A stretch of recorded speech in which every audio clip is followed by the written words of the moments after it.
श्री कृष्णचंद्र भगवान की जय। श्रीमद्भागवत महापुराण की जय।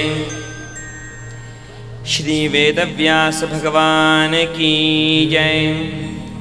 श्री शुकदेव भगवान की जय।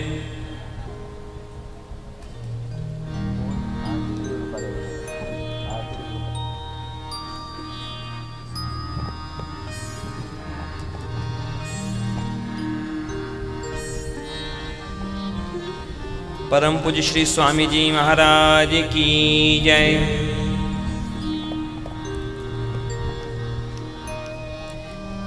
आइए भगवान के परम मंगलमय स्वरूप का हृदय में ध्यान करते हुए और जिह्वा से गान करते हुए भगवान की परम मंगलमय लीलाओं में प्रवेश करें।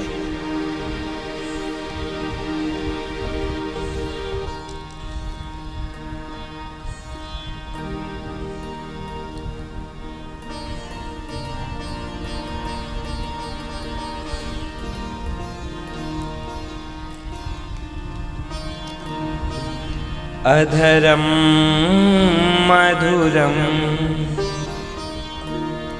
वदनम मधुरम नयनम मधुरम हसितम मधुरम। अधरम मधुरम वदनम मधुरम नयनम मधुरम हसितम मधुरम। हृदयं मधुरं गमनं मधुरं मधुराधिपते रखिलं मधुरम्। हृदयं मधुरं गमनं मधुरं मधुराधिपतेरखिलं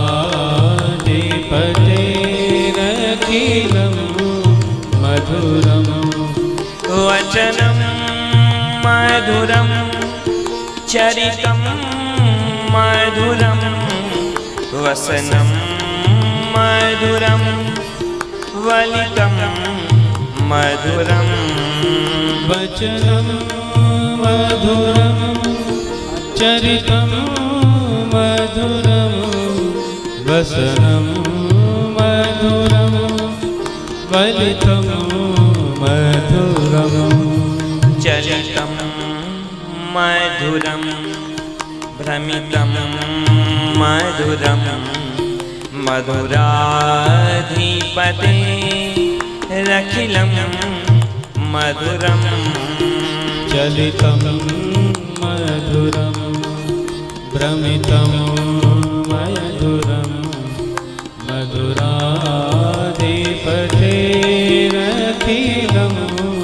मधुरम्। वेणुर्मधुरो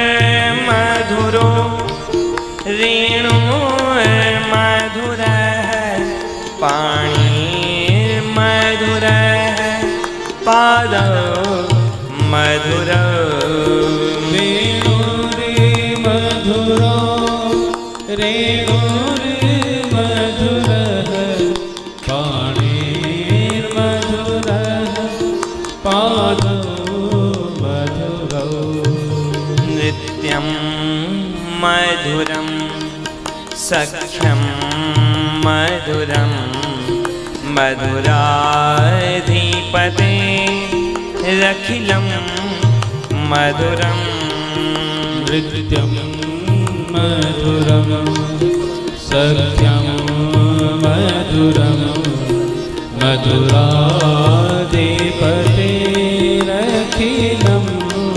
मधुरम्। गीतं मधुरं पीतं मधुरं भुक्तं मधुरं सुप्तं मधुरम्। गीतं मधुरं पीतं मधुरं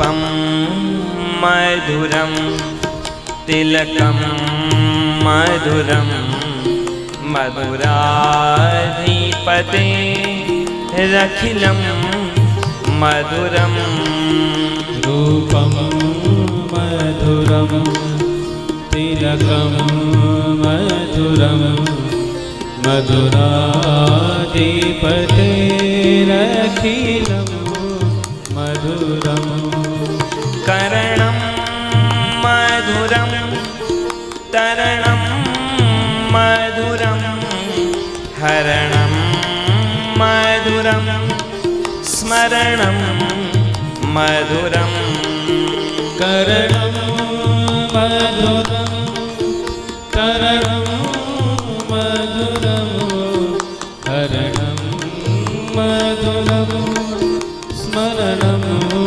मधुरं वमितं मधुरं शमितं मधुरं मधुराधिपतेरखिलं मधुरं वमितं मधुरं शमितं मधुरं मधुराधिपतेरखिलं मधुरं गुञ्जा मधुरा माला मधुरा यमुना मधुरा वीची मधुरा गुञ्जा मधुरा माला मधुरा यमुना मधुरा वीची मधुरा सलिलं मधुरं कमलं मधुरं मधुराधिपतेरखिलं मधुरं सलिलं मधुरं कमलं मधुरं मधुराधिपतेरखिलं मधुरं गोपी मधुरा लीला मधुरा युक्तं मधुरं भुक्तं मधुरं गोपी मधुरा लीला मधुरा युक्तं मधुरं भुक्तं मधुरं दृष्टं मधुरं शिष्टं मधुरं मधुराधिपतेरखिलं मधुरं दृष्टं मधुरं शिष्टं मधुरं मधुराधिपतेरखिलं मधुरं गोपा मधुरा गावो मधुरा यष्टे मधुरा शिष्टे मधुरा गोपा मधुरा गावो मधुरा यष्टिर्मधुरा षष्टिर्मधुरा दलितं मधुरं फलितं मधुरं मधुराधिपतेरखिलं मधुरं दलितं मधुरं फलितं मधुरं मधुराधिपतेरखिलं मधुरम् अधरं मधुरं वदनं मधुरं नयनं मधुरं हसितं मधुरम् अधरं मधुरं वदनं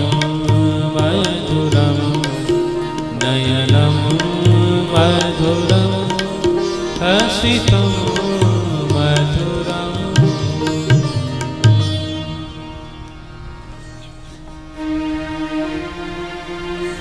योऽन्तः प्रविश्य मम वाचमिमां प्रसुप्ताम् सञ्जीवयत्यखिलशक्तिधरः स्वधाम्ना अन्याश्च हस्तचरण श्रवणत्वगादीन् प्राणान्नमो भगवते पुरुषाय तुभ्यम् यत्कीर्तनं यत् स्मरणं यदीक्षणं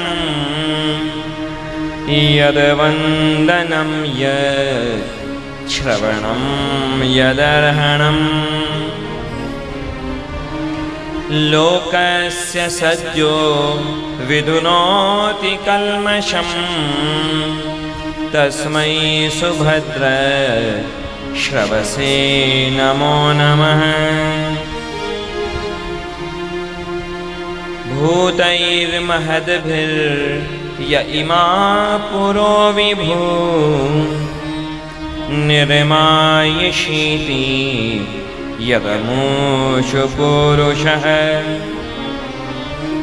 भुङ्क्ते गुणान् षोडशात्मकः सोऽलङ्कृशिष्ट भगवान् वचांसि मे। श्रीवीरराघवदया द्रकृपावतारम् श्रीजानकीश पदपद्मपरागभृङ्गम् श्रीश्रीधरार्य चरणाम्बुजलग्नमौलिं श्रीदेशिकार्य घनश्यामगुरुं नमामः। वंशीविभूषितकरान् नवनीरदाभात् पीताम्बरात् अरुणबिम्बफलाधरोष्ठात् पूर्णेन्दुसुन्दरमुखात् अरविन्दनेत्रात् कृष्णात् परं किमपि तत्त्वमहं न जाने। स्वसुखनिर्भितचेतास्तद्युतस्तान्यभावो व्यजितरुचिरलीला कृष्णसारस्तदीयम् व्यतनुतकृपया यस्तत्त्वदीपं पुराणम् तमखिलवृजिनघ्नं व्याससूनुं नतोऽस्मि। नारायणं नमस्कृत्य नरं चैव नरोत्तमं देवीं सरस्वतीं व्यासं ततो जयमुदीरयेत्। वाञ्छाकल्पतरुभ्यश्च कृपासिन्धुभ्य एव च पतितानां पावनेभ्यो वैष्णवेभ्यो नमो नमः। भक्तिभक्त भगवंत गुरु चतुरनाम वपुएक तिनके पद वंदन की नासत विघ्न अनेक। श्री कृष्णचंद्र भगवान की जय। श्री लक्ष्मी वेंकटेश भगवान की जय। श्रीमद्भागवत महापुराण की जय। श्री वेदव्यास भगवान की जय। श्री शुकदेव भगवान की जय। परम पूज्य श्री स्वामी जी महाराज की जय।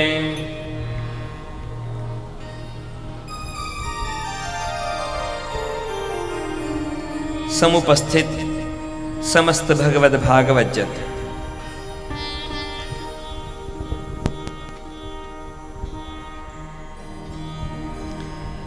श्रीमद् भागवत के दिव्य कथा प्रसंगों के अंतर्गत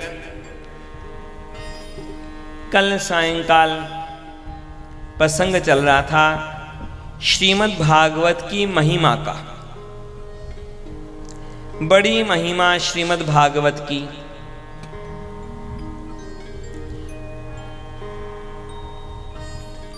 दूसरे जो भी ग्रंथ हैं, पुराण हैं, शास्त्र हैं, अधिकतर उनकी महिमा उन्हीं शास्त्रों में कही गई, लेकिन श्रीमद् भागवत की महिमा श्रीमद् भागवत ने खुद नहीं कही।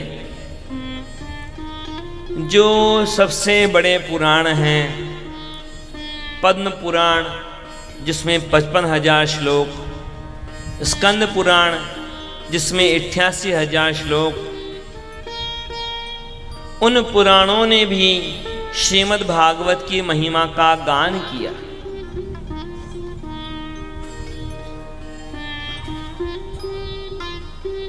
कौशिकी संहिता में भी श्रीमद् भागवत की महिमा बताई गई। प्राचीन परंपरा है और बिल्कुल तार्किक बात है कि जब तक हम किसी वस्तु के महत्व को जानते नहीं, तब तक हम उसका न तो सम्मान कर पाते हैं उचित ढंग से, न हम उसका उचित ढंग से उपयोग कर पाते हैं।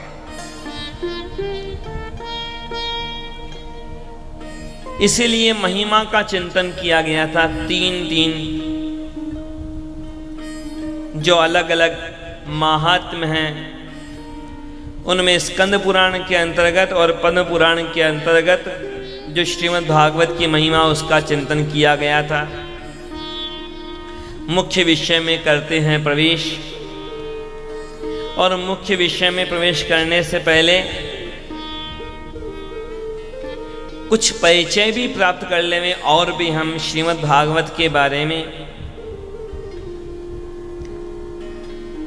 श्रीमद् भागवत में तो वैसे 18,000 श्लोक हैं, और वो भी किस गिनती से। अब सब लोग तो नहीं समझेंगे। वास्तव में तो 18,000 श्लोक भी तब कहे जाते हैं कि एक एक अक्षर गिना जाए श्रीमद् भागवत का, और उसको भी अनुष्ठुप छंद के हिसाब से फिर गिनती की जाए उन अक्षरों की, तब जाकर 18,000 श्लोक होते हैं। नहीं तो 13,500 श्लोकों के लगभग ही गिनती हो पाती।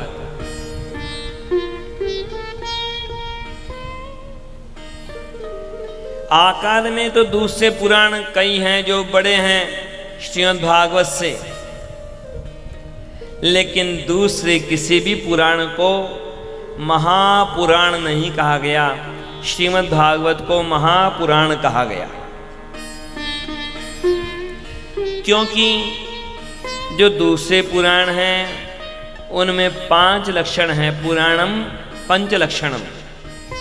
श्रीमद् भागवत में 10 लक्षण हैं, इसलिए इसे महापुराण कहा गया।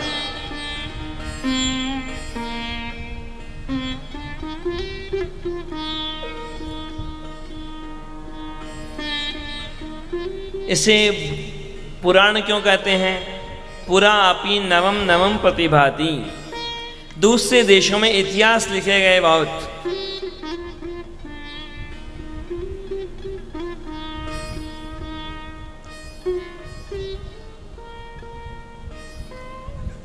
लेकिन अपने देश में इतिहास की बजाय पुराणों की रचना की गई। इतिहास कैसे बन जाते हैं? इतिहास तो अधिकतर अखबार की कतरन इकट्ठी कर लो, इतिहास हो गया। लेकिन पुराण उन घटनाओं का संकलन करके लिखे गए जो घटनाएं हमेशा हर काल में, हर समय में हमारे जीवन के लिए प्रेरणादायी हों, हमें शिक्षा देवें, ज्ञान देवें। उन घटनाओं का संकलन किया गया। पुराणों के रूप में। अत्यंत प्राचीन है वे घटनाएं, लेकिन आज भी हमारे लिए उतनी ही उपयोगी हैं। तभी तो चिंतन करते हैं हम आज भी इन सब घटनाओं का पुराणों के रूप में।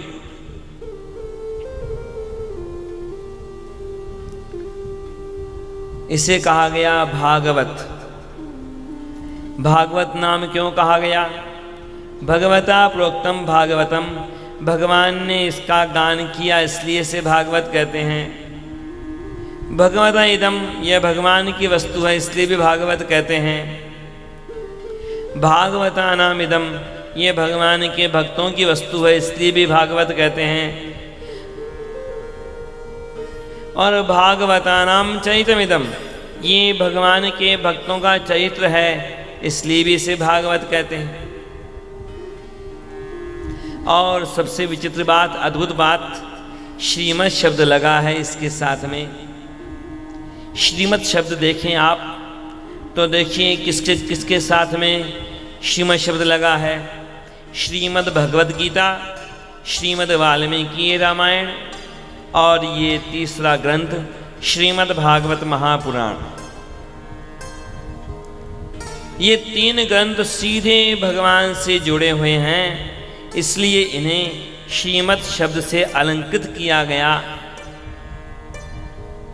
ये श्रीमद् भागवत गायत्री मंत्र का भाष्य भी है। ये श्रीमद् भागवत ब्रह्म सूत्र की व्याख्या भी है। और सबसे बड़ी बात, ये श्रीमद् भागवत भगवान का वांग्मय अवतार है, शब्दमय अवतार है। जैसे अलग अलग मंदिर में देखें आप, भगवान का स्वरूप अलग अलग ढंग से होता है। कहीं पर पंच धातु या अष्ट धातु से भगवान का विग्रह वहाँ प्रतिष्ठापित होता है। कहीं अलग अलग पत्थरों का प्रयोग किया जाता है भगवान के विग्रह के निर्माण में। यहाँ पर ये अक्षरमय स्वरूप है भगवान का, भगवान का शब्दावतार है, अक्षरावतार है।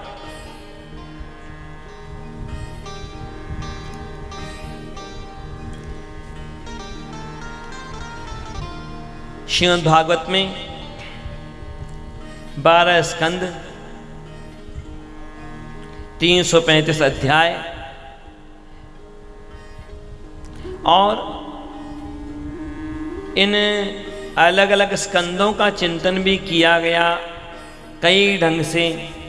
कौशिकी संहिता में कहा गया कि प्रथम स्कंद जो है ये भगवान के चरण कमल है और दूसरा स्कंद भगवान के दोनों घुटने हैं, तीसरा स्कंद भगवान की दोनों जंघाएं हैं, चौथा स्कंद भगवान की कमर है, पांचवा स्कंद भगवान की नाभि है, छठा स्कंद भगवान का हृदय है, सातवां स्कंद भगवान का वक्षस्थल है और आठवां स्कंद भगवान का कंठ है। नवें स्कंद को भगवान के कंधे कहा गया, 10वें स्कंद को भगवान का मुखमंडल कहा गया, 11वें स्कंद को भगवान का सिर कहा गया और 12वां स्कंद भगवान का ब्रह्मरंध्र कहा गया। ढंग कई तरह से हैं, वर्णन करने के कई प्रकार हैं, परंतु एक बात स्पष्ट है कि हर वर्णन का तात्पर्य केवल एक है कि श्रीमद् भागवत अलग नहीं है कुछ भी, ये भगवान का ही शब्दमय स्वरूप है। इसका हर श्लोक, हर अक्षर भगवान का ही रूप है।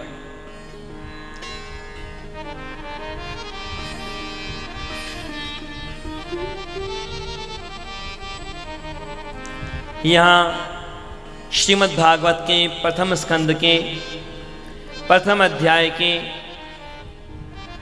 प्रथम श्लोक के रूप में महर्षि वेदव्यास जी के द्वारा मंगलाचरण करते हुए वंदन किया गया भगवान को। जन्माद्यस्य यतोऽन्वयादितरतश्चार्थेष्वभिज्ञस्वराट् तेने ब्रह्महृदाय आदिकवये मुह्यन्ति यस्सूरयः तेजो वारिमृदां यथा विनिमयो यत्र त्रिसर्गो मृषा धाम्ना स्वेन सदा निरस्तकुहकं सत्यं परं धीमहि।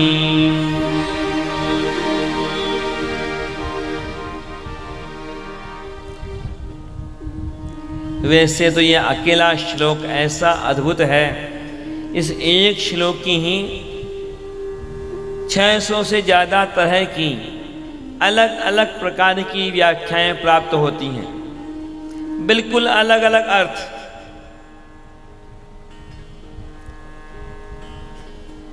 श्रीमद् भागवत के हर मुख्य प्रसंग की व्याख्या इस श्लोक की सहायता से की जा सकती है, परंतु सामान्य अर्थ का चिंतन करते हुए आगे बढ़ते हैं कि जिन भगवान के संकल्प के द्वारा इस सृष्टि की रचना होती है, पालन होता है, संहार भी हो जाता है जिनके संकल्प से,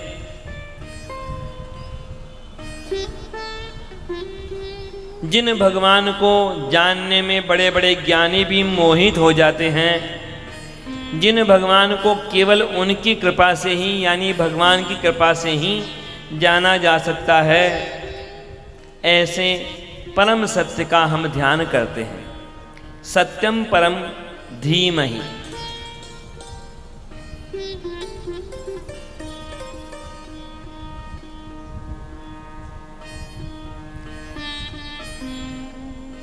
दूसरे श्लोक में अधिकारी का चिंतन हुआ। अधिकारी यानी आजकल तो अधिकारी का मतलब हो जाता है बस ऑफिसर है तो अधिकारी हो गया। यहाँ पर वास्तविक अधिकारी का मतलब है कि कौन इस विषय में अधिकार रखता है, कौन इसका पात्र है, कौन लायक है, कौन योग्य है। अधिकारी चतुष्टय, अधिकार चतुष्टय का चिंतन यहां पर किया गया दूसरे श्लोक में। धर्म है प्रोज्जित कैतवोत्र परमो निर्मत्सराणां सतां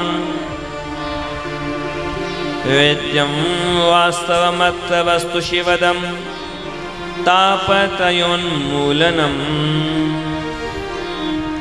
श्रीमद्भागवते महामुनिकृते किं वा परैरीश्वरः सद्यो हृद्यवरुध्यते कृतिभिः शुश्रूषुभिस्तत्क्षणात्।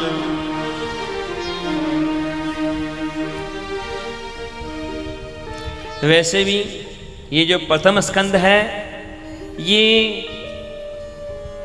अधिकारी प्रकरण है कि कैसी योग्यता हो हमारे पास कि हम इस श्रीमद् भागवत को ग्रहण कर पाएं,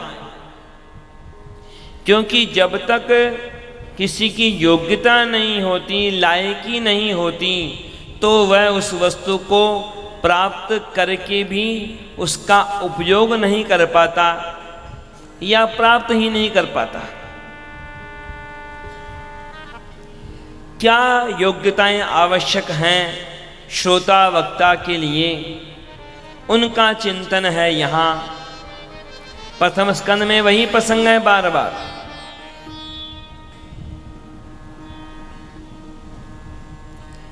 राजा परीक्षित, भगवान शुकदेव, महर्षि वेदव्यास जी, नारद जी, सूत जी महाराज और शौनकादि ऋषि, ये सब श्रीमद् भागवत को प्राप्त करने के उचित अधिकारी हैं।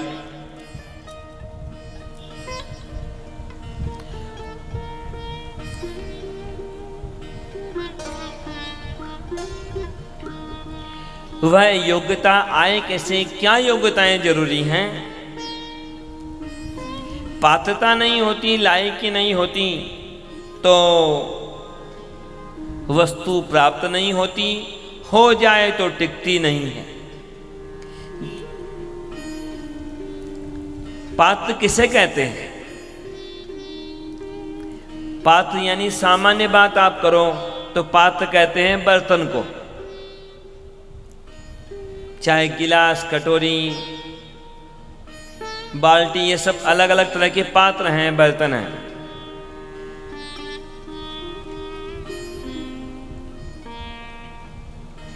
तो योग्यता, पात्रता का मतलब कैसे?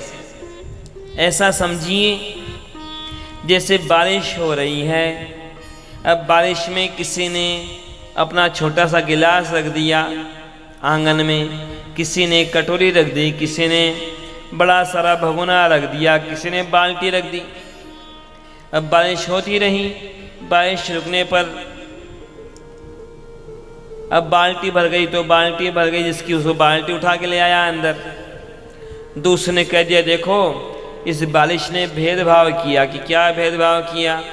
कि देखो बारिश ने उसको तो बाल्टी भर के पानी दिया, मुझे तो केवल छोटी कटोरी भर के दी पानी की। तो इसमें बारिश का क्या भेदभाव है? अब जिसका बर्तन जितना बड़ा होगा उतना ज्यादा पानी मिलेगा, पात्र छोटा है तो कम मिलेगा, ज्यादा बड़ा है तो ज्यादा मिलेगा। बारिश ने कोई भेदभाव नहीं किया। और कोई बर्तन उल्टा रखा हो बारिश में तो उसको तो पानी कितना भी गिरेगा लेकिन एक बूंद पानी नहीं पहुंचेगा बर्तन में। और कोई बर्तन रखा तो जाए, भले ही बड़ा सारा भी, पर बर्तन में छेद हो, फूटा हुआ हो बर्तन, तो पानी आता तो दिखेगा पर वह पानी निकल भी जाएगा उसी समय। तो ये बर्तन जो आंखों से दिखाई देने वाले बर्तन हैं, केवल इन बर्तनों की बात नहीं है। ये मानव भी तो एक पात्र है। अब पात्र बनना चाहे तो पात्र है, न सत्पात्र है या कुपात्र है या अपात्र है, वह निर्णय तो खुद करे। कितना यह सावधान है, कितना ये मन में लगन रखता है भगवान के लिए, इसी पर निर्भर करती है बात कि यह भगवान की कृपा को प्राप्त कर पाएगा या नहीं कर पाएगा। भगवान तो हमेशा कृपा की वर्षा करते रहते हैं, फिर भी दुनिया में यदि कोई भगवान की कृपा का अनुभव नहीं कर पाता है तो यह उसकी कमी है। श्रीमद् भागवत में ही एकादश स्कंद में 11वें स्कंद में भगवान के चरण कमलों का वर्णन किया गया। किस तरह से वर्णन किया गया? तापत्रेणाभियतस्य घोरे, तो वहां कहा गया कि भगवान के चरण कमल कैसे हैं कि छाते की तरह हैं, छत्र की तरह। अब छाता किस काम आता है? धूप से बचने के लिए और पानी से, बरसात से बचने के लिए। लेकिन वहां क्या कहा गया? वहां कहा गया कि भगवान के चरण कमल तो छत्र के समान रक्षा करते हैं। जो भक्त भगवान के चरण कमलों की शरण लेता है उसकी। परंतु कैसी स्थिति है यहाँ पर? वहाँ कहा गया कि भगवान के चरण कमल तो स्वयं वर्षा करते रहते हैं निरंतर। कैसी वर्षा? कि कृपा की वर्षा। या तो छाता चाहिए होता है बरसात से बचने के लिए, और यहाँ तो भगवान के चरण कमल तो खुद ही बरसात करते रहते हैं। परंतु वर्षा कैसी? कृपा की वर्षा। तो भगवान की तरफ से तो कृपा की वर्षा होती ही रहती है हर प्राणी पर, परंतु कोई कमी फिर भी लगती हो यदि हमें कि हमें कृपा नहीं मिल रही है, औरों को कृपा मिल रही है भगवान की, तो निश्चित बात है ये हमारी कमी है, हमारे प्रयास की कमी है, हमारे अपात्र होने का परिणाम है। यहाँ इस दूसरे श्लोक में इसी बात को भी चिंतन किया गया कि हम पात्र बने। इधर आप सामान्य बात भी देखो, आप सामान्य चिंतन भी करो। आजकल लोग कथा प्रवचन में, सत्संग में बहुत जाते हैं, बड़ी बड़ी संख्याएं होती हैं, परंतु परिणाम क्यों नहीं मिलते? क्योंकि लोग अपात्र हैं।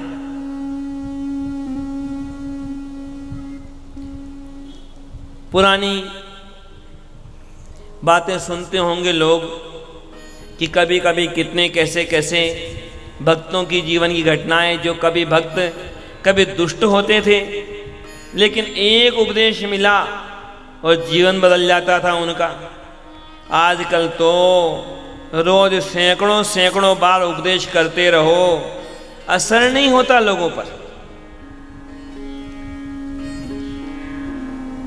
सुंदरकांड का पाठ करते होंगे। सुंदरकांड में आरंभ में ही प्रसंग आता है कि जब हनुमान जी मच्छर के समान छोटा सा रूप बना करके जब लंका में प्रवेश कर रहे थे, मशक समान रूप कपि धरी। उधर क्या हुआ, लंकिनी ने फिर भी पकड़ लिया हनुमान जी को, और हनुमान जी से क्या कहा कि अरे चोर कहाँ जाते हो, मैं रक्षा करती हूँ, रखवाली करती हूँ। और हनुमान जी ने क्या किया, हनुमान जी ने उसको एक मारा मुक्का, मुठिका एक, महाकपिहानी, रुधिर वमत धरनी ढनमनी। पर क्या हुआ आगे? हनुमान जी ने कोई उपदेश किया वहां पर?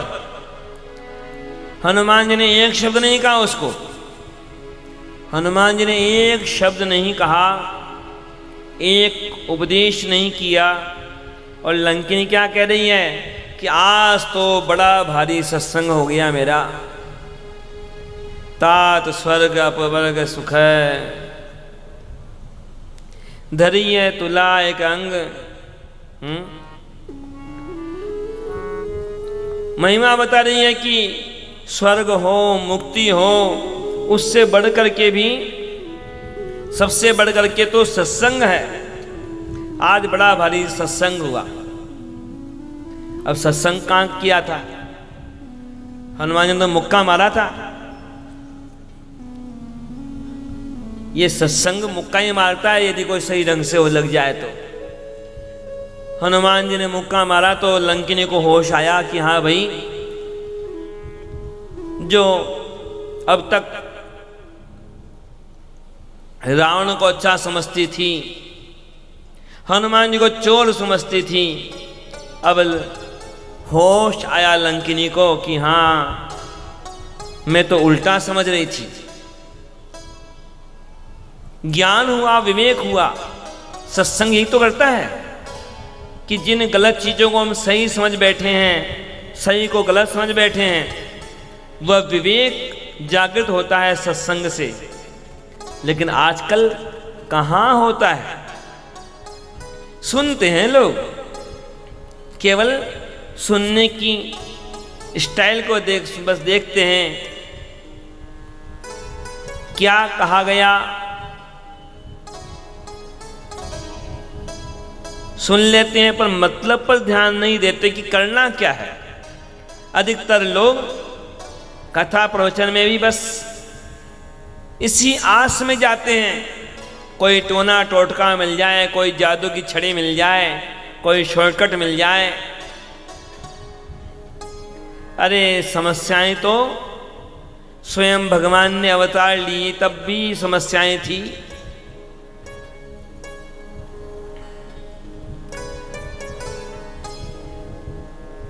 जीवन सार्थक होता है पात्रता से, योग्यता से, लायकी से, लगन से।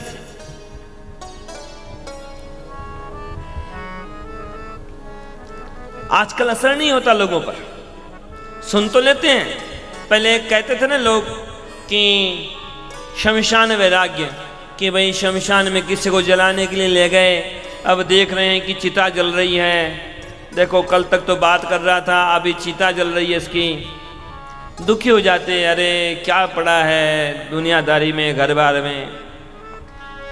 अब तो हमारा तो कोई काम पड़ता नहीं अब शमशान में जाने का। पर लोग बताते हैं कभी कभी कि अब तो शमशान में भी जाते हैं तो वो 2-4 लोगों को रुकना पड़ता है जब तक वो जल नहीं जाए पूरा। तो जितने देर रुकना पड़ता है तब तक भी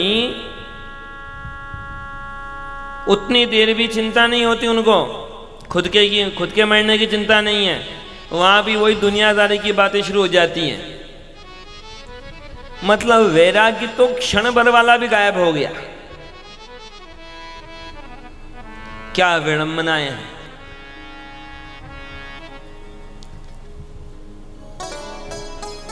ऐसा हुआ कि कोई साधु शहर में जाते थे भिक्षा लेने के लिए, एक सेठ के घर पर जाते थे कई बार। अब सेठ कहता साधु से रोज कुछ उपदेश कीजिए, कुछ उपदेश कीजिए।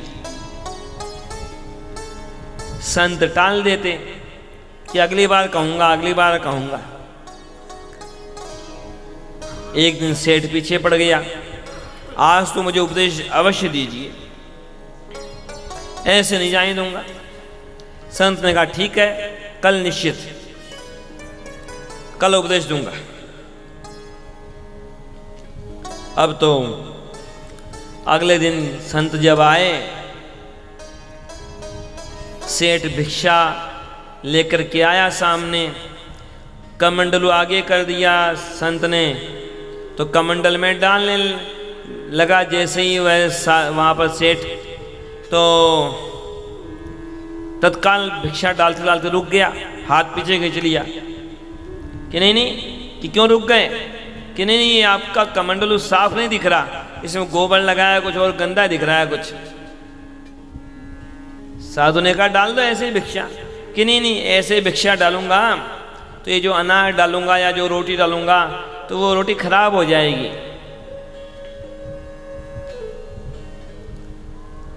अब तो साधु ने कहा अरे सेठ, तुमने भी कितनी बार मुझसे आग्रह किया कि उपदेश दो, उपदेश दो, क्यों नहीं दिया मैंने उपदेश तुम्हें?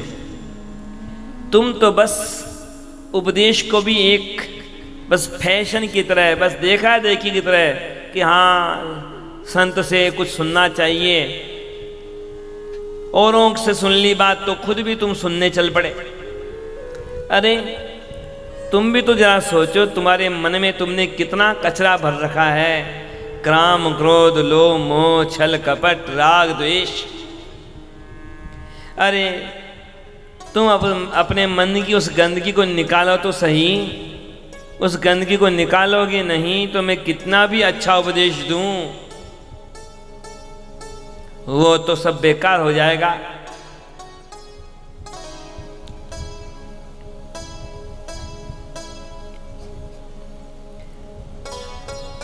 यदि खुद का बर्तन सही नहीं है तो कोई कितनी भी अच्छी चीज डाले उसमें, वह अच्छी चीज भी खराब हो जाती है।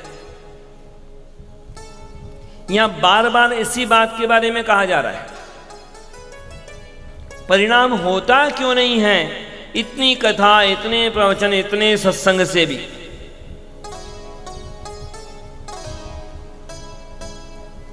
और भी ढंग है। जैसे सामान्य बर्तन को साफ करना हो तो 3 तरीके होते हैं साफ करने के लिए।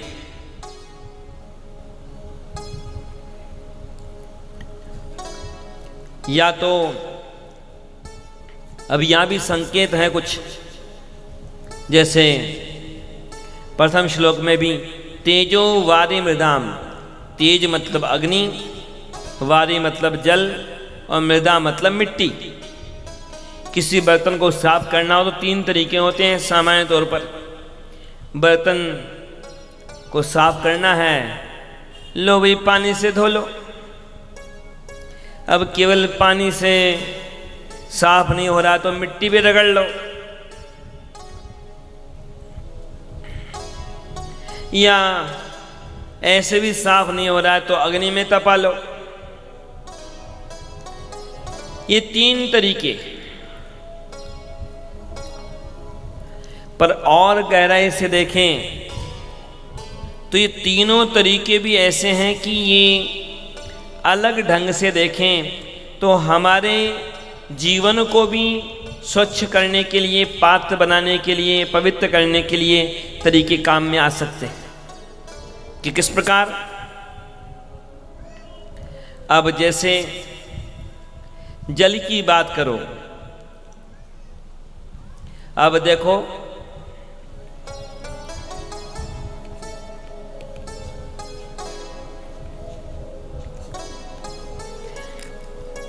अब जल कैसा कैसा रहता है। एक तो जल का कोई खुद का कोई आग्रह नहीं होता। कोई कहे पानी कैसा, कि जैसे बर्तन में रख दो वैसा, कि पानी गोल होता है कि लंबा होता है कि कैसा होता है, कि ये लो भाई जैसे बर्तन में रख दो पानी वैसा। पानी का खुद का कोई आग्रह नहीं होता किसी तरह का, क्योंकि जो पहले से दुराग्रह लेके बैठे रहेंगे तो वो ज्ञान प्राप्त नहीं कर सकते।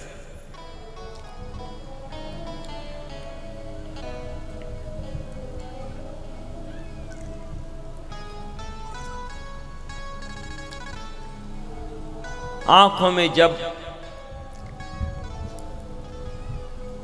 भाव बिंदु हों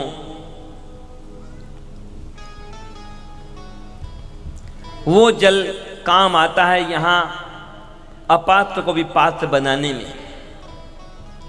और मिट्टी कौन सी? श्रीमद् भागवत में ही कहा गया कि महापुरुषों की जो चरण रज है, चरण धूलि है, वह मस्तक पर धारण करें तो अपात्र भी पात्र बनता है। और अग्नि कौन सी?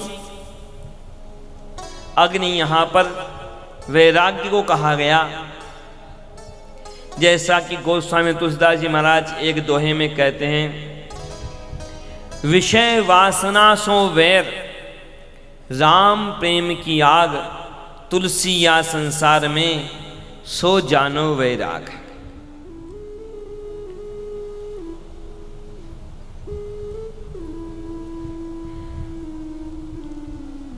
और एक बात और ध्यान रहे, बाहर की समस्याएं जीवन को कम सताती हैं, अपने हृदय के अंदर के दोष हमारे लिए ज्यादा समस्या करते हैं। इसलिए कभी भी ये तुलना नहीं करें कि उसको तो कितनी अनुकूलता है, मुझको कितनी समस्या है। ऐसा हुआ कोई आदमी किसी संत के पास गया और कह दिया कुछ उपदेश दीजिए। संत ने कहा ठीक है उपदेश देता हूं, चलो ये बताओ तुमने कभी बर्तन मांजे हैं, बर्तन साफ किए हैं?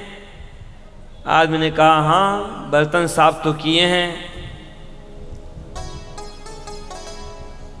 तो कि बर्तन साफ करने से क्या सीखा तुमने? आदमी समझा नहीं कि मैं तो समझ नहीं पाया मतलब। संत ने फिर कहा कि चल ये बता तू कि बर्तन साफ करते हो तो ज़्यादा साफ कहाँ किधर से करना पड़ता है? बाहर से ज़्यादा साफ करना पड़ता है या अंदर से?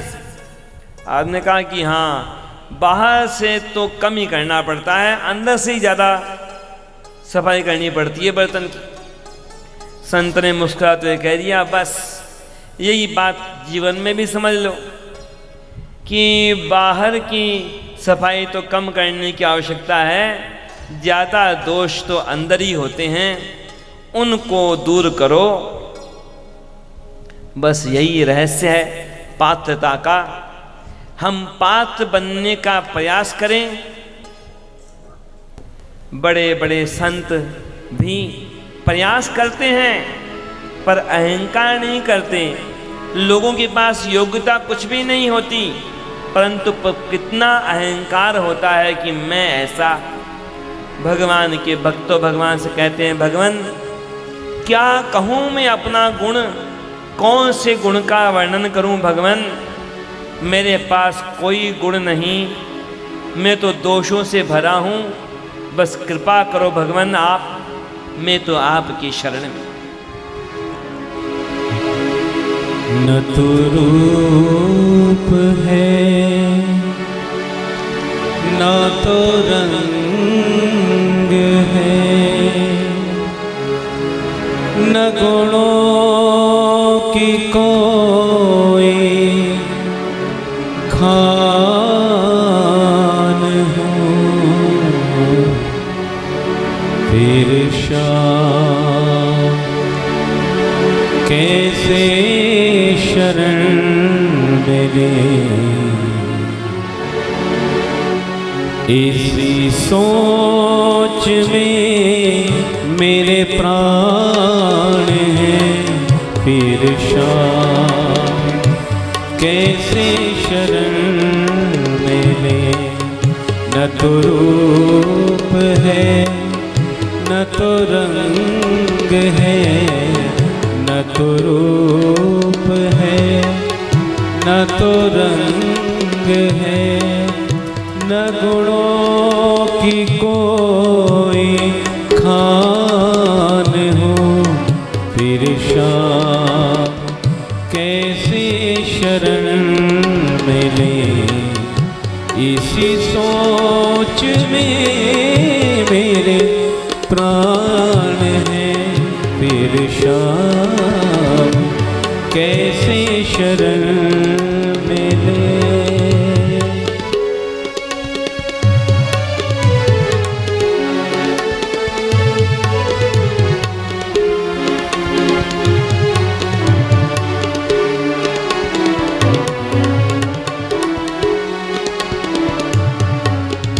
नफरत है जिनसे उन्हें सदा, उन्हीं अवगुणों में मैं हूँ बंधा। नफरत है जिनसे उन्हें सदा, उन्हीं अवगुणों में मैं हूँ बंधा। उन्हीं अवगुणों में मैं हूँ बंधा। कली कुटिलता है कपट भी है, कली कुटिलता है कपट भी है, हठ भी है और अभिमान भी, फिर शाम कैसे शरण मिले। इसी सोच में मेरे प्राण हैं, फिर शाम कैसे शरण मिले। न तो रूप है न तो रंग है, न तो रूप है न तो रंग है।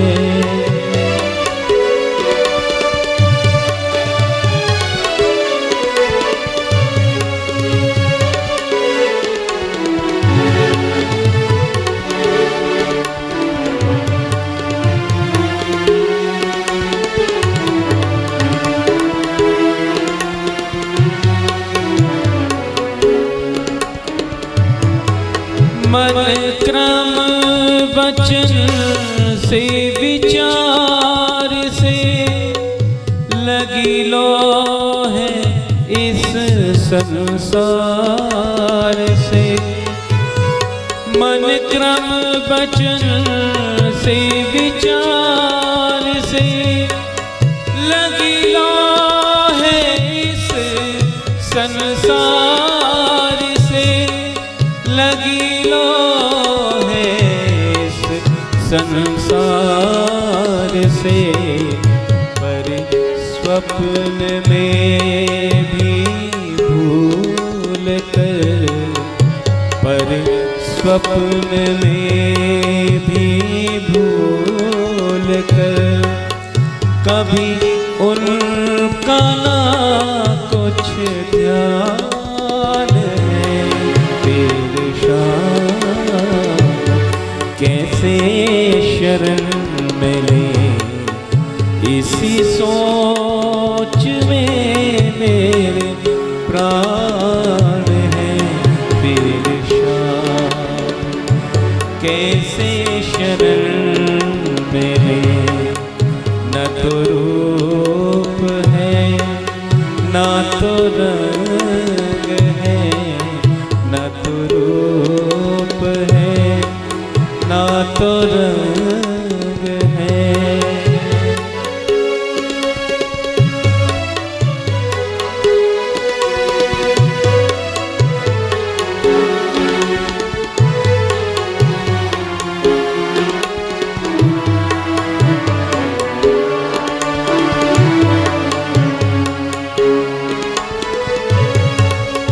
सुख शांति की तो तलाश है, साधन न एक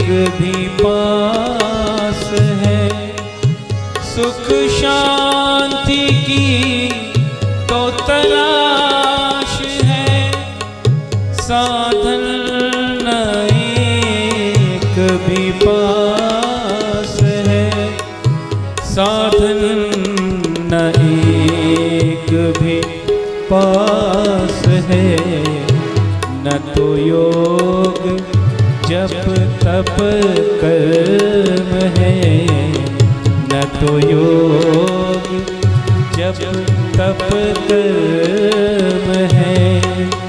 ना ही धर्म पुण्य और दान है। फिर शाम कैसे शरण मिले इसी सोच में मेरे प्राण हैं। फिर शाम कैसे शरण मिले। न तो रूप है न तो रंग है, न तो रूप है न तो रंग है। न गुणों की कोई खान हो। फिर शाम कैसे शरण मिले इसी सोच में मेरे प्राण हैं। फिर शाम कैसे शरण मिले। फिर शाम कैसे शरण मिले। फिर शाम कैसे शरण मिले।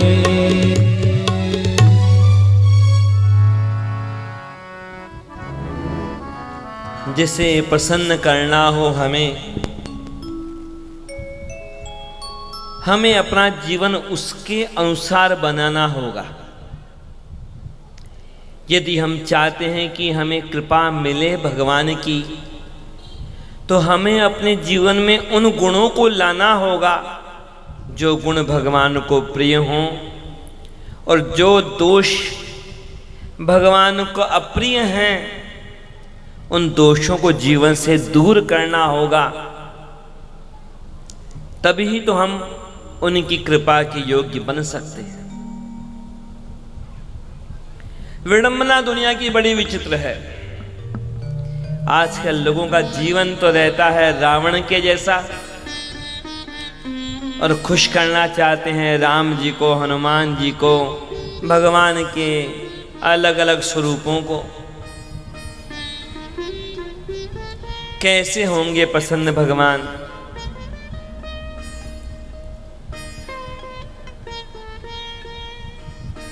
हम पात्र बने, जीवन से दोषों को मिटाएं। जो भी कमी है वह हमारे जीवन में कमी है। भगवान की कृपा में कोई भेदभाव नहीं है। भगवान की कृपा की वर्षा तो हर प्राणी पर हो रही है। इधर 30 श्लोक में श्रीमद् भागवत का वर्णन किया गया एक अद्भुत फल के रूप में, और इधर मूल प्रसंग की तरफ चलते हैं वापस।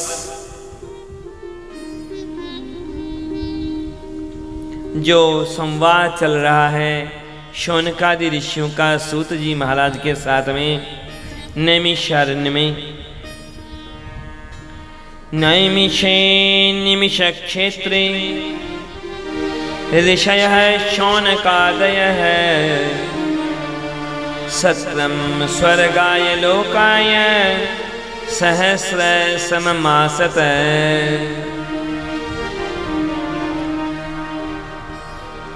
त एकदा तु मुनयः प्रातरहुतहुताग्नयः सत्कृतं सूतमासीनं प्रपच्छुः इदमादरात्।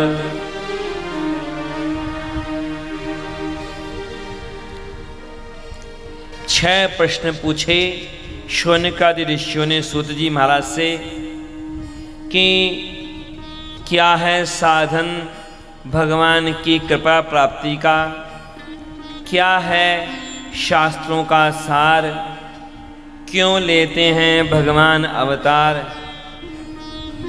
कितने हैं भगवान के अवतार, कैसी है भगवान के अवतार की लीला, और कलयुग में धर्म किसकी शरण में गया। 6 प्रश्न पूछे, 6 बातों का संक्षेप में वर्णन किया कि भगवान की भक्ति ही भगवान के कृपा के योग्य बनाती है, वही है साधन। भगवान की भक्ति ही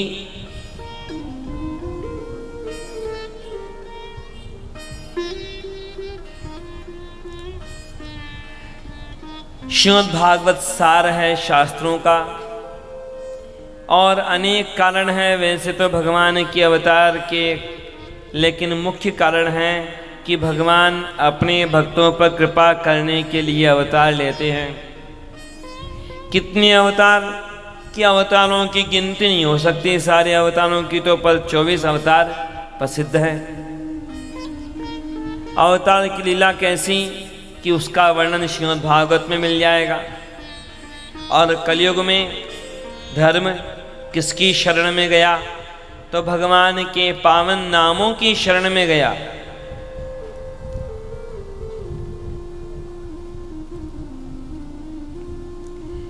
और कह दिया कि 6 बातों का उत्तर एक साथ मिल जाएगा। श्रीमद् भागवत का जब करूंगा वर्णन तो 6 बातों का उत्तर मिल जाएगा विस्तार से। भगवान की कथा है ही ऐसी, सारी शंकाओं को दूर करने वाली, दुविधाओं को दूर करने वाली और ज्ञान प्रदान करने वाली। रामचरितमानस में कहा गया कि जो भी होना चाहता है भव सागर से पार, उसके लिए भगवान की कथा ही मजबूत नाव के समान है। भव सागर चह पार जो पावा, भव सागर चह पार जो पावा, भव सागर चह पार जो पावा, भव सागर चह पार जो पावा, राम कथाता कह दृढ़ नावा, राम कथा ताकर नावा, भव सागर चह पार जो पावा, भव सागर चह पार जो पावा, भव सागर चह पार जो पावा, भव सागर चह पार जो पावा, राम कथाता कह दृढ़ नावा, राम कथा ताकह नावा।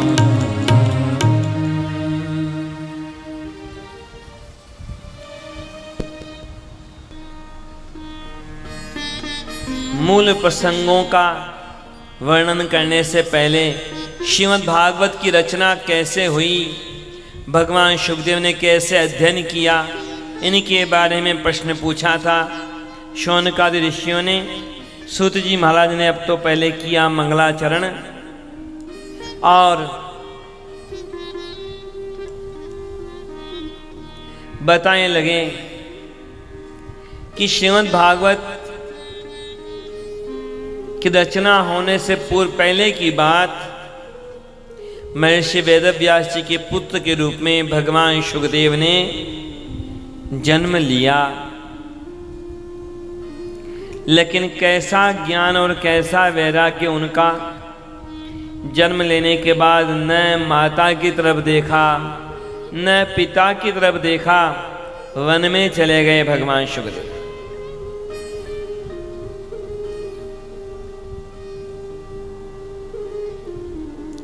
पिता महर्षि वेदव्यास जी प्रसन्न भी हैं दुखी भी हैं। प्रसन्न है कि मेरा पुत्र कैसा ज्ञानी है, वैराग्यवान है, लेकिन दुखी है कि मेरा पुत्र छोड़ के जा रहा है मुझे। पुकारते चले वन में, पुत्र लौट आओ, पुत्र लौट आओ। शुकदेव जी खुद कुछ नहीं कहते, लेकिन पेड़ों से आवाज आती है वापस।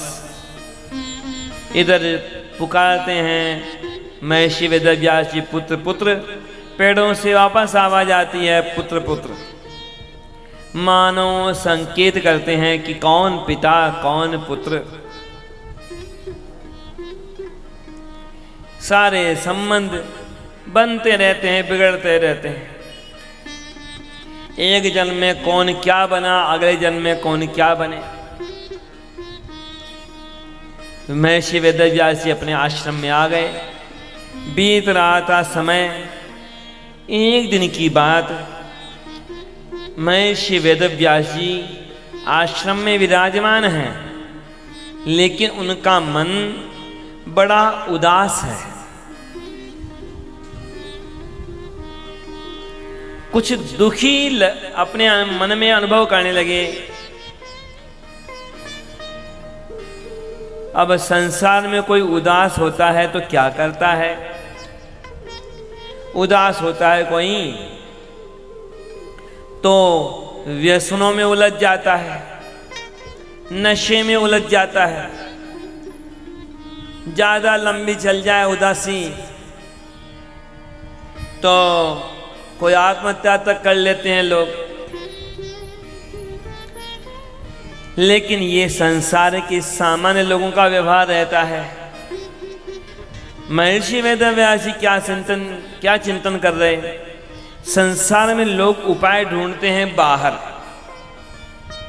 लेकिन महर्षि वेदव्यास जी ने अपने मन में चिंतन किया, अपने जीवन के बारे में सोचा, व्यवहार के बारे में सोचा कि मेरा मन उदास हो रहा है,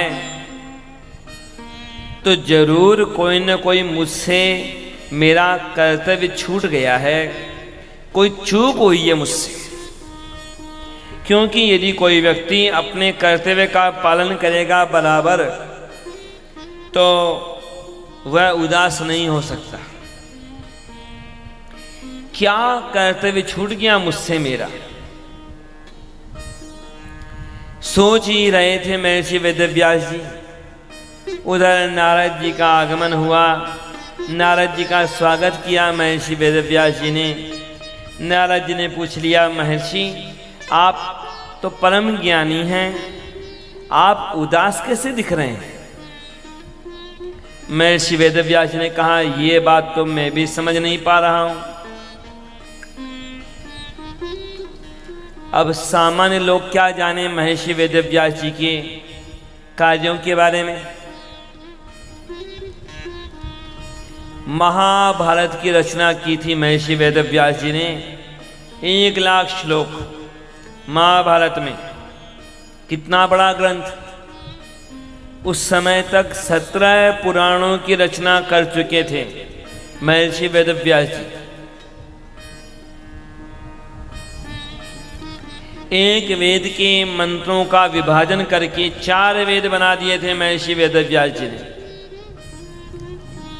महर्षि वेदव्यास जी के लिए तो यहां तक कहा गया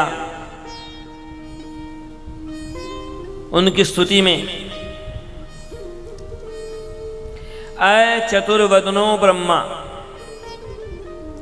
द्विबाहुरपुरो हरिः, कि देखो ब्रह्मा जी के 4 मुख हैं, इनके महर्षि वेदव्यास जी के 4 मुख नहीं हैं, पर ये ब्रह्मा जी से कम नहीं है। द्विबाहु रपरो हरिः, भगवान श्री हरि के तो 4 हाथ होते हैं, इनके 4 नहीं हैं, 2 ही हाथ हैं, पर ये तो दूसरे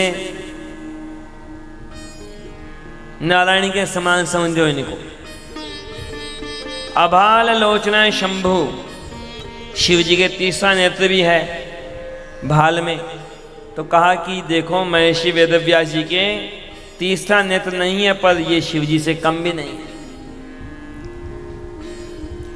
ऐसी महिमा कही गई।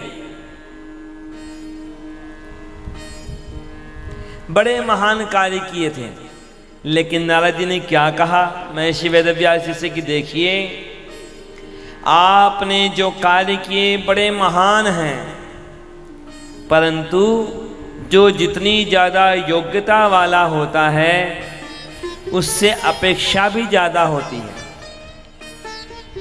देखिए आपने पुराणों में, महाभारत में अधिकतर सांसारिक कर्तव्यों के बारे में, धर्म अर्थ काम मोक्ष के बारे में उनका तो आपने वर्णन किया, लेकिन भगवान की भक्ति का वर्णन उतना अधिक नहीं किया जितना आपको करना चाहिए था। भगवान की महिमा का उतना गान नहीं किया जितना आपको करना चाहिए था। इसीलिए आपका मन उदास है। यदि आप भगवान की महिमा का वर्णन करते हुए एक पुराण की रचना करें तो आपके मन की उदासी भी दूर होगी और भगवान के भक्तों को भी एक आश्रय मिल जाएगा। स्पष्ट कहा नारद जी ने कि देखिए कोई पुस्तक कितनी भी अच्छे अच्छे अलंकारों से लिखी जाए, जिसमें बड़े शब्दालंकार अर्थालंकार हों, बड़े ढंग से लिखी जाए, लेकिन भगवान की महिमा का गान नहीं हो उसमें, तो सज्जन लोग उसका सम्मान नहीं करेंगे। परंतु कोई ग्रंथ सामान्य गंवारू भाषा में लिखी जाए कोई पुस्तक, परंतु भगवान की महिमा का वर्णन हो तो सज्जन उसी की प्रशंसा करेंगे।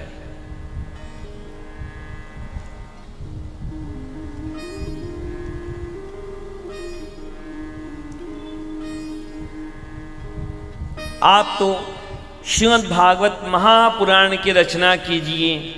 चतुर्श्लोकी भागवत का उपदेश किया नारद जी ने महर्षि वेदव्यास जी के लिए। कह दिया इन्हीं 4 श्लोकों का विस्तार कीजिए, आप ध्यान लगाकर, समाधि लगाकर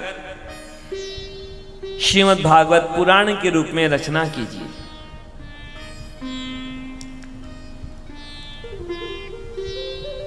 नारद जी चल पड़े वापस। महर्षि वेदव्यास जी ने ध्यान लगाया, समाधि लगाई और भगवान की लीलाओं का चिंतन करके श्रीमद् भागवत की रचना की। अब रचना तो कर ली, पर पढ़ाएं किसको? कौन है लायक, कौन है पात्र? अब तो अपने ही पुत्र भगवान सुखदेव के बारे में ध्यान आई बात। खुद का पुत्र है इसलिए नहीं, बल्कि भगवान सुखदेव के ज्ञान और वैराग्य को देख करके कि कोई जो ज्ञानवान होगा, वैराग्यवान होगा, वही तो लायक होगा। परंतु बुलाए कैसे? भगवान सुखदेव तो निर्गुण ब्रह्म में मन को लगाए हुए वहाँ वन में एकांत में बैठते थे। अब उन्हें कैसे बुलाया जाए, आश्रम पर कैसे लाया जाए? उपाय सोचा महर्षि वेदव्यास जी ने। अपने कई शिष्यों को कुछ श्लोक सिखा दिए श्रीमद् भागवत के। कह दिया कि जब भी वन में जाओ इन श्लोकों का गान किया करना। और ऐसी हुई बात, यज्ञ के लिए समिधा लाने के लिए, पुष्प इत्यादि लाने के लिए वन में गए हुए थे महर्षि वेदव्यास जी के शिष्य लोग। और उन्हें पता नहीं था और एक श्लोक का गान किया उन शिष्यों ने। श्लोक कैसा? श्लोक था भगवान बालकृष्ण जब प्रवेश कर रहे हैं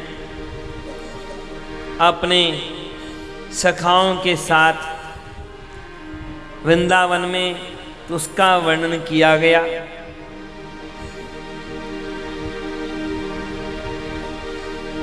कैसा जो भगवान का स्वरूप, उसी का चिंतन किया गया यहाँ पर।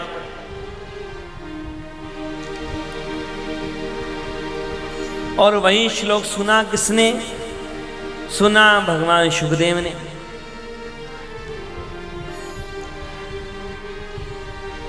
बर्हापीडं नटवरवपु कर्णयो कर्णिकारं बिभ्रदवासः कनककपिशं वैजयन्तीं च मालां रन्ध्रान्वेणोरधरसुदया पूरयन् गोपविन्दै वृन्दारण्यं स्वपदरमणं प्राविशद गीतकीर्तिः। भगवान बालकृष्ण के स्वरूप का वर्णन किया गया था। कैसा सुंदर स्वरूप भगवान का, जो मस्तक पर मोर के पंख को ही मुकुट के रूप में धारण कर रखे हैं, कानों में कर्णिकार के पुष्प लगा रखे हैं। नट वर वपुः, नट के समान, वर के समान सुंदर भगवान का स्वरूप। पीला पीतांबर ओढ़ रखा है, वैजयंती माला सुशोभित है, गर्दन में, कर कमलों में वंशी लेकर वंशी बजाते हुए अपने सखाओं के साथ वृंदावन में कर रहे हैं प्रवेश। भगवान बालकृष्ण के इस सुंदर स्वरूप का वर्णन सुना, निर्गुण ब्रह्म का ध्यान छूट गया। भगवान सुखदेव का उठ के खड़े हो गए। अरे ऐसा सुंदर स्वरूप जिसका है, मुझे अवश्य दर्शन करना चाहिए उसका। फिर आ गया मन में सवाल वापस, अरे रूप का क्या ठिकाना।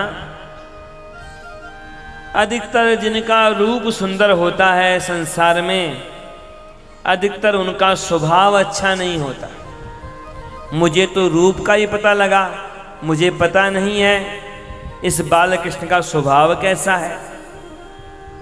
उधर महर्षि वेदव्यास के एक दूसरे शिष्य ने श्रीमद् भागवत के एक दूसरे श्लोक का गान किया, जिसमें भगवान की कृपालुता का वर्णन था कि कैसे कृपालु भगवान। अहो बकीयम स्तन कालकूटम जिघांसया पाययदप्य साध्वी लेभि गतिम धातुचिताम ततुल्यम कं वा दयालुम शरणं व्रजेम। कितने दयालु भगवान। जिन बालकृष्ण को मारने के लिए आई थी पूतना, अपने स्तनों पर विष का लेप लगाकर उस पूतना को भी, जिन्होंने अपनी माता की गति प्रदान की, वैकुंठ प्रदान किया, उनसे बढ़ के कौन दयालु होगा। अब तो स्वभाव के बारे में भी जो पता लग गया, भगवान सुखदेव ने महर्षि वेदव्यास जी के शिष्यों से कह दिया कि अरे 2 श्लोक सुना के चुप क्यों हो गए, और सुनाओ मुझे बालकृष्ण के बारे में, और बताओ। वेदव्यास जी के शिष्यों ने कह दिया कि हमें तो यही 2-4 श्लोक आते हैं, पर चिंता मत कीजिए, आपके पिता महर्षि वेदव्यास जी ने तो ऐसे श्लोकों का भंडार भर रखा है। 18,000 श्लोकों के श्रीमद् भागवत की रचना की है उन्होंने। उन्हीं से जाके पूछिए आप। भगवान के दिव्य गुण ऐसे कि निर्गुण ब्रह्म का चिंतन छोड़कर श्रीमद् भागवत का अध्ययन करने के लिए भगवान सुखदेव पहुंच गए महर्षि वेदव्यास जी के पास।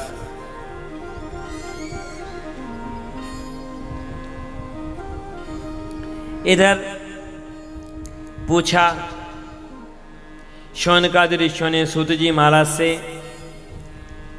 राजा परीक्षित के जन्म के बारे में बताइए, कैसे लगा उसे शाप, ये बताइए। कैसे कृपा की भगवान सुखदेव ने उन पर, ये भी जानना चाहते हैं हम। कहने लगे सूत जी महाराज कि हे शौनकादि ऋषियों, जब महाभारत का युद्ध समाप्त हो चुका था,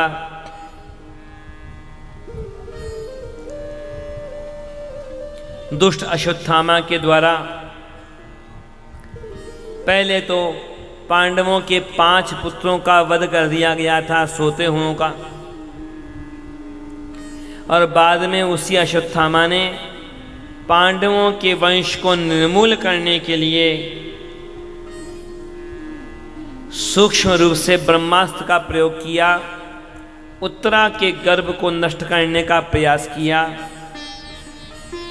भगवान श्री कृष्ण तो अभी रथ में हुए थे विराजमान द्वारकापुरी जाने के लिए, और उधर उत्तरा दौड़ी हुई आई भगवान की तरफ, भगवान रक्षा कीजिए, भगवान रक्षा कीजिए, ये बड़ा भयानक बाण आ रहा है मेरी तरफ, भगवान भले ही यह बाण मुझे मार देवे, पर मेरे गर्भ में जो मेरा बालक है उसकी रक्षा कीजिए आप।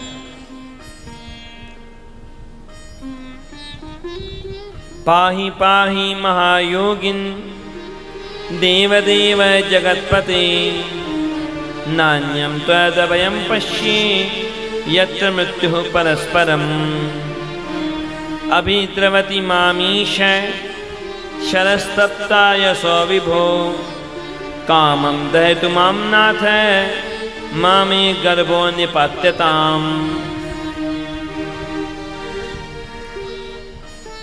भगवान ने की ऐसी लीला जो भगवान अवतार लेते समय भी गर्भ का स्पर्श नहीं करते। आज तो उन्हीं भगवान ने एक रूप और बनाया। एक रूप में तो खड़े हैं वहाँ रथ पर, दूसरा सूक्ष्म रूप बनाया, उत्तरा के गर्भ में पहुँचे और अश्वत्थामा के ब्रह्मास्त्र के तेज को शांत किया अपनी गदा से। गर्भस्थ बालक परीक्षित की रक्षा की भगवान ने। उधर भगवान जो रथ पर विराजमान हैं, कह दिया उत्तरा से, बेटी तुम्हें अब तो कोई भय नहीं। उत्तरा ने कह दिया, भगवान जिसकी रक्षा करने वाले आप, उससे किस बात का भय। पांडव समझ नहीं पाए थे कि कितनी बड़ी कृपा की है भगवान ने यहाँ उन पर, कितनी बड़ी विपत्ति से रक्षा की उनकी भगवान ने। परंतु माता कुंती ने तो अब भगवान की स्तुति आरंभ कर दी। नमस्ते पुरुषं त्वाद्यम ईश्वरं प्रकृते परम अलक्ष्यं सर्वभूतानां अंतर्बहिरवस्थितम्।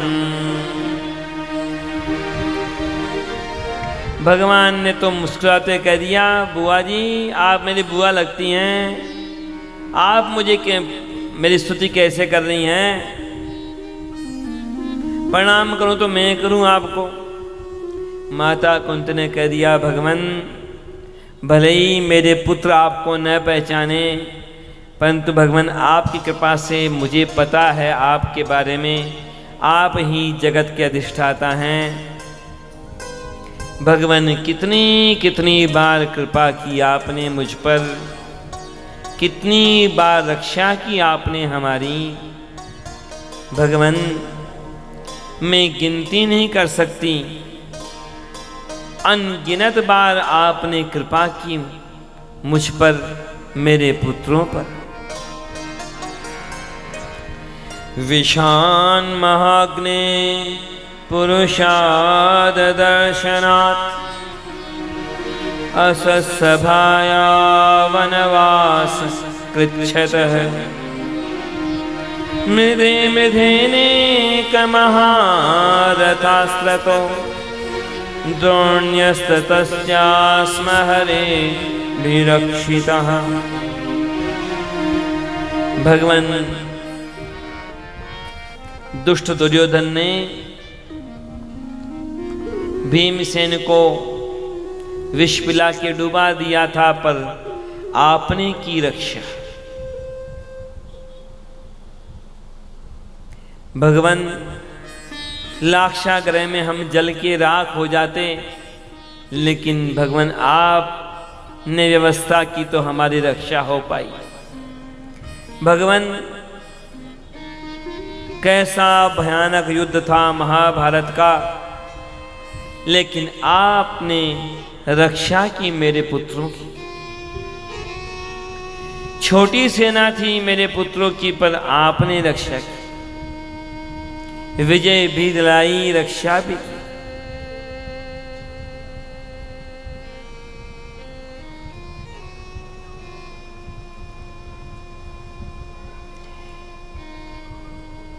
भगवान ने तो कह दिया कि ठीक है, आप भगवान कह रही हैं मुझे।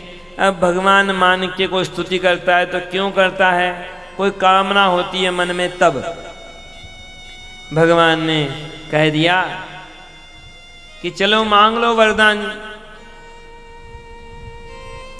क्या मांगा माता कुंती ने? जैसा वरदान न तो कभी किसी ने मांगा होगा न कोई मांग पाएगा। माता कुंती ने कह दिया, भगवान यही दे दो आप वरदान कि मुझ पर बार बार विपत्ति आती रहे, आती रहे। विपदः सन्तु न शश्वत् तत्र तत्र जगद्गुरो भवतो दर्शनं यस्यात् अपुनर्भव दर्शनम्।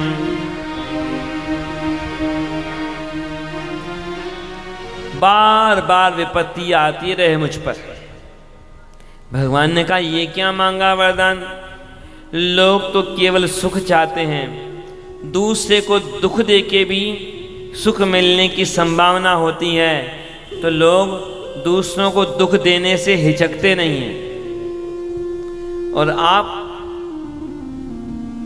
दुख मांग रही हैं। भगवान के भक्तों का चिंतन बड़ा अद्भुत होता है। संत लोग तो यहां तक कहते हैं कि नाम बदल दो विपत्ति का और संपत्ति का। कि क्यों?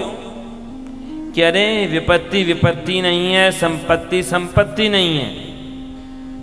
अरे विपत्ति आती है तो भगवान का स्मरण होता है, और भगवान के स्मरण से बढ़कर के क्या संपत्ति हो सकती है। और ज्यादा संपत्ति आ जाती है तो अहंकार आता है, भगवान को तो याद ही नहीं करते लोग। और भगवान को भूलना, इससे बड़ी विपत्ति क्या? विपदो नहीं विपद है, संपदो नहीं व संपद है, विपद विस्मरणम विष्णु संपन्न नारायण स्मृति। रामचरितमानस में कहा गया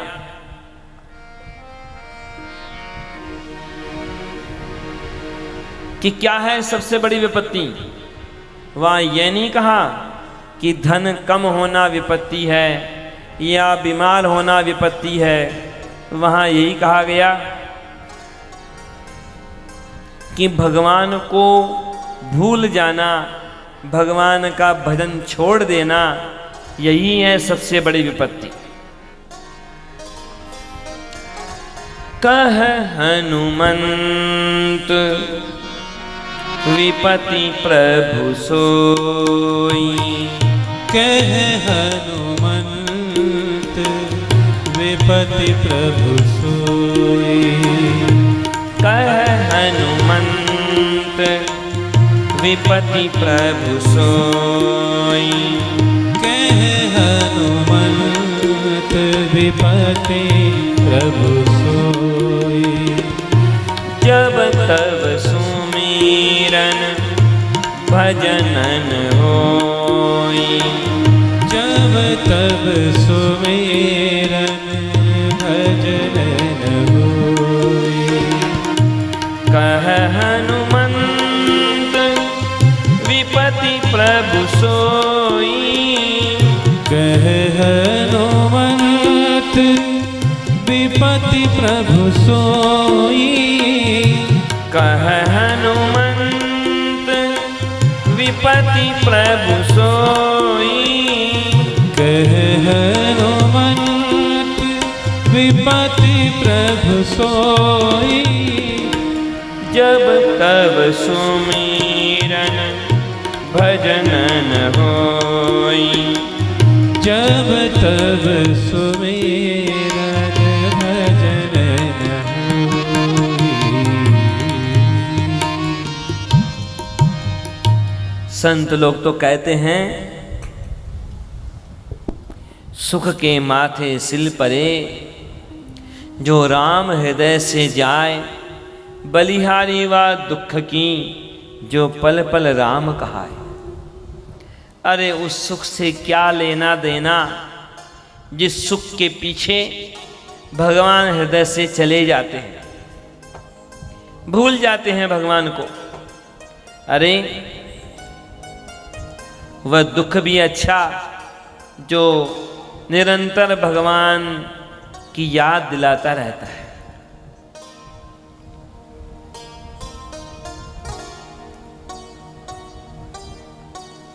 भगवान ने तो इधर माता कुंती से कह दिया, आप जब चाहेंगी तब मैं आ जाऊंगा दर्शन देने। माता कुंती को संतुष्ट किया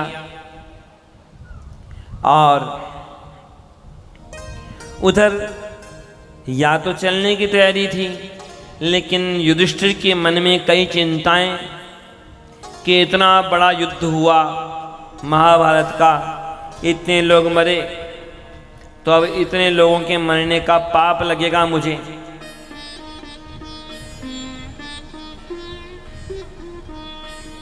अब तो समझाया भगवान ने कि देखो, धर्म का पक्ष लेकर युद्ध किया, ये तो पुण्य की बात है, इसमें पाप कहां आया। पर युधिष्ठिर मानने को तैयार नहीं। भगवान ने सोचा कि ये तो मुझे केवल भाई मानते हैं, इसलिए मेरी बात का सम्मान नहीं कर रहे। भीष्म पितामह के पास लेकर के गए पांचों पांडवों को, द्रौपदी को, और उधर कह दिया भीष्म पितामह से कि युधिष्ठिर के मन में कई जिज्ञासाएं हैं, दुविधाएं हैं, आप उपदेश कीजिए। यहाँ केवल एक श्लोक में संकेत किया गया।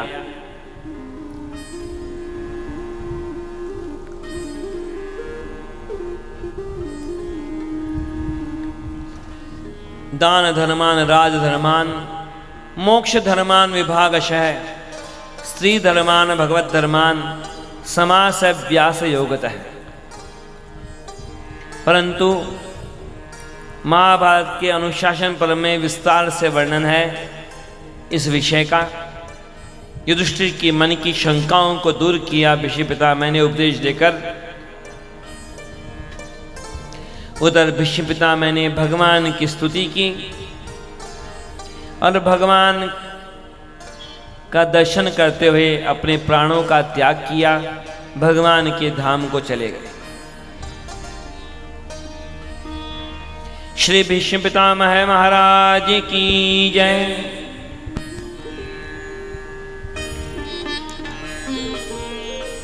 भगवान श्री कृष्ण बाद में लौट गए द्वारकापुरी की तरफ, और उधर समय बीत रहा था तेज गति से। उत्तरा के गर्भ से बालक का हुआ जन्म।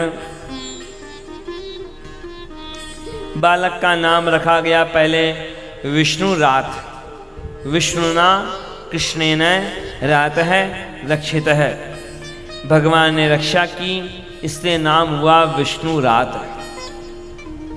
लेकिन अब बालक जो थोड़ा बड़ा हुआ तो कोई भी पास में आता तो बालक उसे पहचानने की कोशिश करता।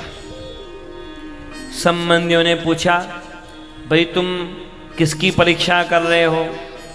बालक ने कहा, मैं तो ये देखता हूँ कि और सब तो मुझे दिखाई देते हैं, और सब तो लोग मिल रहे हैं मुझे, पर मुझे वो नहीं दिखता है जिसने गर्भावस्था में मेरी रक्षा की थी। सब में भगवान की परीक्षा करने के कारण नाम हो गया परीक्षित। इधर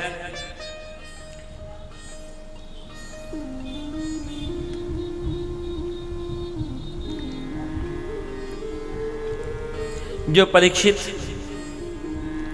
वे तो बड़े हो रहे हैं, सीख रहे हैं।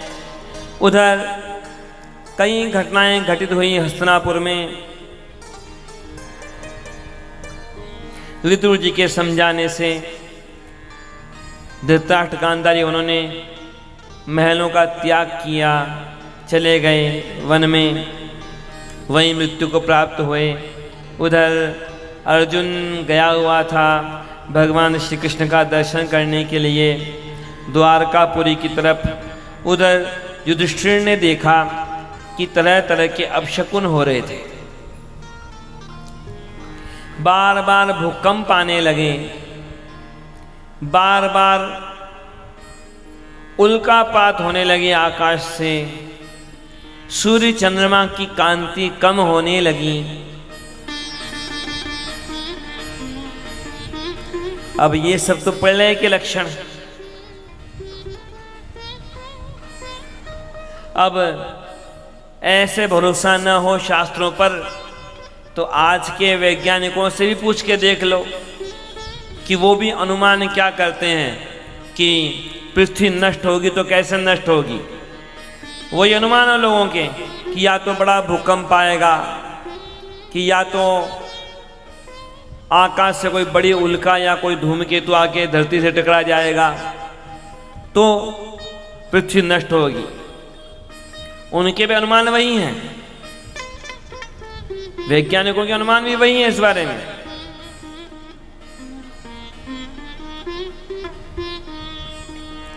अब इधर युधिष्ठिर ने सोचा कि प्रलय का समय तो हुआ नहीं है और ये अपशकुन क्यों हो रहे हैं फिर। उधर अर्जुन का आगमन हुआ द्वारकापुरी से।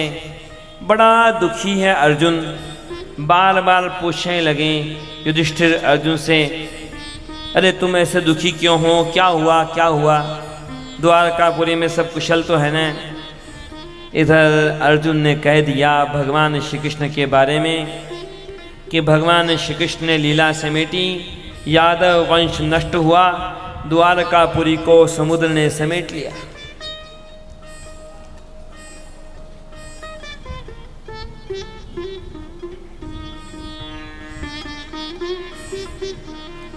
अब तो बड़े दुखी हो गए पांचों पांडव। राज्य का त्याग करने का निश्चय किया, परीक्षित को बना दिया राजा। उधर माता कुंती तो भगवान का स्मरण करते हुए भगवान के लोक को चली गई। पांचों पांडवों ने अब प्रस्थान किया हिमालय की तरफ और एक एक करके भगवान के धाम को पहुँचे। उधर परीक्षित बने हैं राजा। राजा बनकर प्रजा को धर्म की शिक्षा देते हैं, कर्तव्य सिखाते हैं। राजा परीक्षित को पता लगा कि कलयुग का प्रवेश हो गया है उनके राज्य में।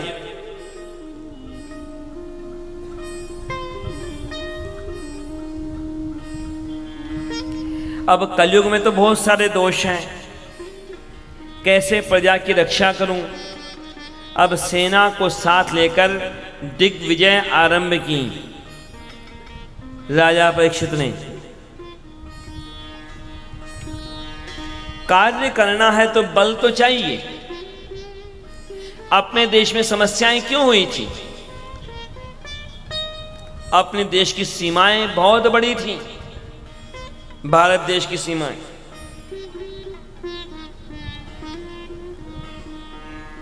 परंतु जब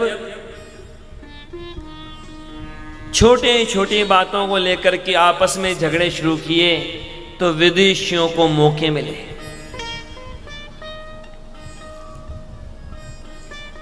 आज का अफगानिस्तान जो कहलाता है, आज जो पाकिस्तान कहलाता है, बांग्लादेश कहलाता है, बर्मा,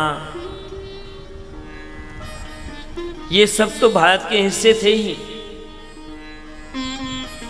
और ज्यादा पुरानी बात भी नहीं है।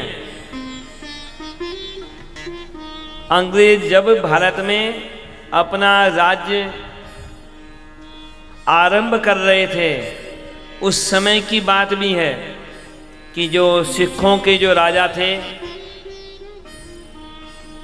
महाराजा रणजीत सिंह, उनका राज्य भी कितना बड़ा था उसके बारे में अनुमान लगा लेना। आज का पूरा पाकिस्तान, आज का पूरा अफगानिस्तान, आज का कश्मीर, आज का हिमाचल, पंजाब, हरियाणा, ये सब उनके राज्य में थे।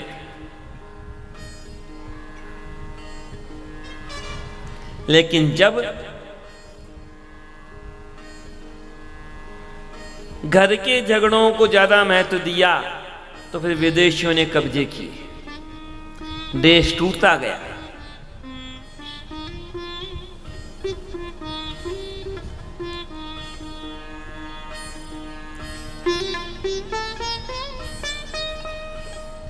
इधर राजा परीक्षित ने एक दिन ऐसा देखा दृश्य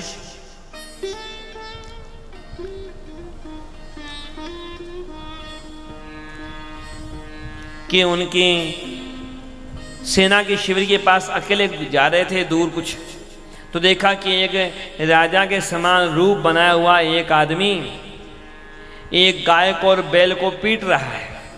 उससे वहाँ गाय दुखी है, बैल के भी 3 पैर टूटे हुए हैं। कौन है वह गाय और बैल? ये है धर्म और पृथ्वी, ये यानी कि आदि दैविक रूप।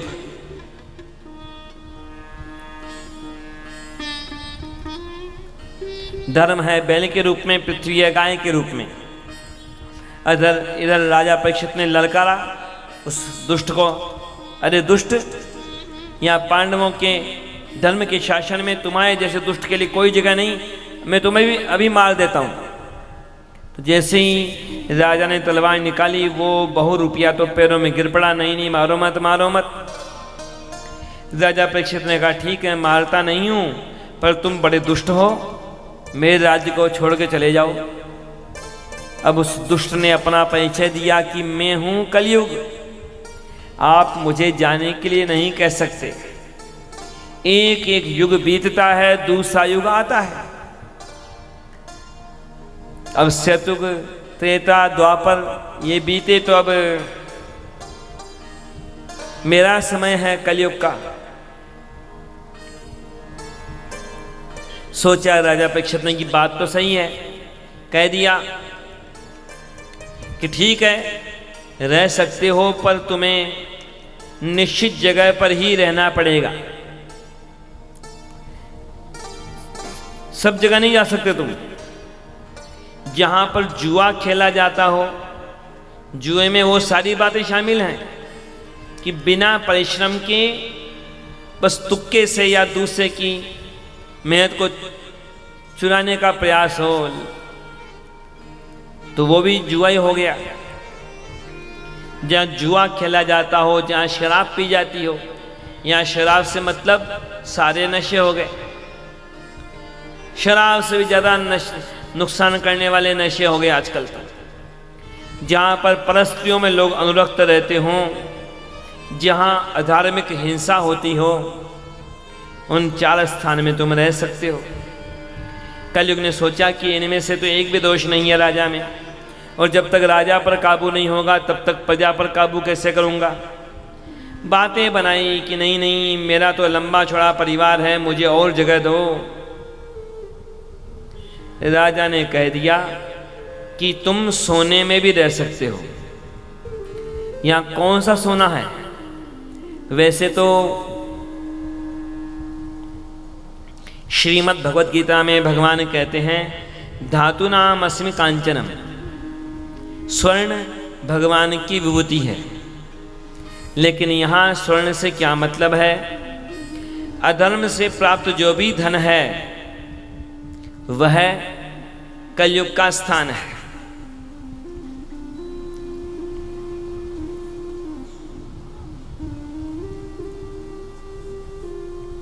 उधर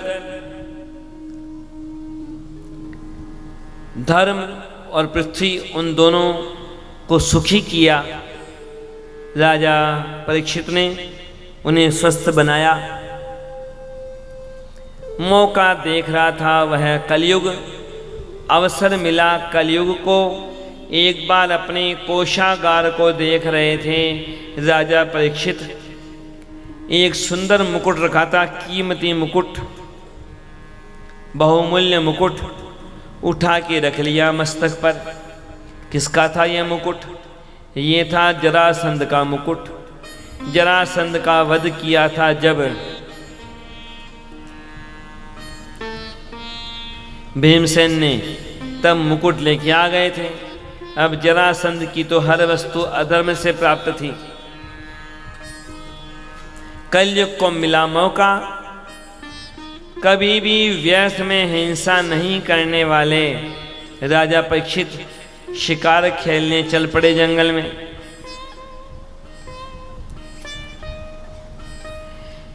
पहले के पुण्यों ने उनकी रक्षा की, कोई प्राणी शिकार के रूप में उन्हें मिला नहीं, पर भूख प्यास से व्याकुल हैं। महर्षि शमीक के आश्रम में पहुंचे। राजा परीक्षित पुकारा कि मैं राजा परीक्षित, मुझे प्यास लगी है, भूख लगी है, पर कोई उत्तर देने वाला नहीं मिला। आश्रम में केवल महर्षि शमीक थे और कोई नहीं था वहां, और वे भी ध्यान मग्न। आगे बढ़े राजा परीक्षित, देखा महर्षि शमीक को ध्यान में, पर मन में आई उल्टी बात। जब बुद्धि उल्टी होती है ना तो लोग उल्टे लगते हैं। उल्टी तो बुद्धि है।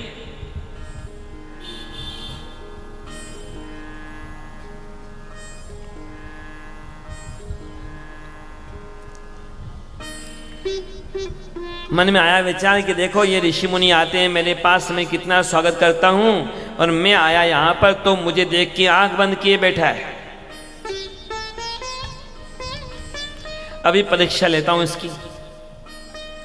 दाएं बाएं देखा, मरा हुआ सांप पड़ा था एक। उस सांप को अपने धनुष के किनारे से उठाया और डाल दिया महर्षि शमीक के गले में।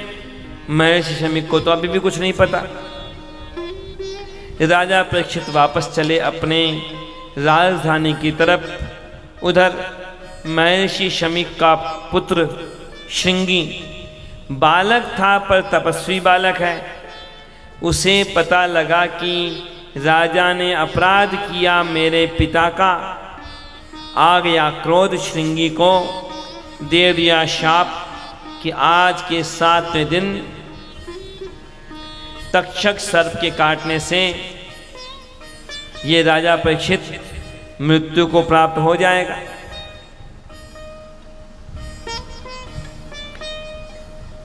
इति लंघित मर्यादम तक्षकः सप्तमे हनि। अब तो उधर जब पता लगा महर्षि शमीक को, पहले तो बेटे को समझाया तुमने ठीक नहीं किया। कोई व्यक्ति यदि नियम में रहता है और उस कभी गलती हो जाए तो उसे दंड देने की जल्दी नहीं करनी। क्या पता किस कारण से अनजान में उससे गलती हुई हो।